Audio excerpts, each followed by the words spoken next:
Indian film industry కల్లో కూడా అనుకోని 1000 కోట్ల కలెక్షన్ మార్కును 'బాహుబలి 2' ద్వారా అందుకోవడంతో ప్రపంచ సినిమా రంగ దృష్టిలో ఇండియన్ ఫిల్మ్ ఇండస్ట్రీ స్థాయి విపరీతంగా పెరిగిపోయింది. ఈ రికార్డును అందుకోవడానికి భారతీయ సినిమా రంగానికి కొన్ని దశాబ్దాలు పట్టింది. ఈ రికార్డును బ్రేక్ చేసే సినిమా మళ్ళీ ఎప్పుడు మన ఇండియాలో వస్తుందో ప్రస్తుతానికి ఎవరికీ సమాధానం లేని ప్రశ్న. అయితే వివాదాల దర్శకుడు రామ్ గోపాల్ వర్మ దగ్గర మాత్రం ఈ ప్రశ్నకు సమాధానం ఉంది అంటున్నాడు.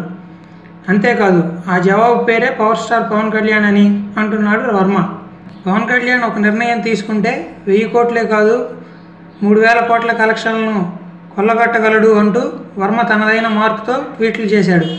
ఈ విధంగా తాను ట్వీట్ చేయడానికి వర్మ ఒక లాజిక్ కూడా చెబుతున్నాడు. ప్రభాస్ స్థాయికి 1000 కోట్లు వస్తే పవన్ కళ్యాణ్ రేంజ్కు అవలేలుగా 3000 కోట్లు వస్తాయి అంటున్నాడు.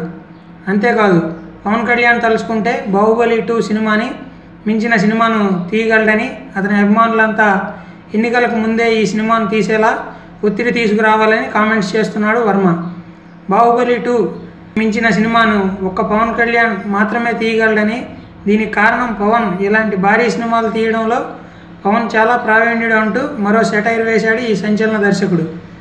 ఈ మధ్య పవన్ జోలికి రాను అంటూ పవర్ స్టార్ ఫ్యాన్స్కి కూడా సారీ అంటూ కామెంట్స్ చేసిన వర్మ ఇప్పుడు తను ఇచ్చిన మాట తప్పడం అందరినీ ఆశ్చర్యపరుస్తుంది. వర్మ చేసిన కామెంట్స్ వెనుక అనేక వెటకార ధ్వనులు ఉండడంతో పవన్ అభిమానులు మళ్ళీ వర్మను టార్గెట్ చేస్తూ ఘాటైన కామెంట్స్ పెడుతున్నారు. వర్మ దర్శకత్వంలో రూపొందింపబడిన అమితాబ్ సర్కార్ 3 ఈ వారం విడుదలవుతున్న నేపథ్యంలో వర్మ లేటెస్ట్గా చేస్తున్న ఈ ప్రయోగానికి ఎన్ని వందల కోట్ల కలెక్షన్లు వచ్చి పడతాయో చూడాలి.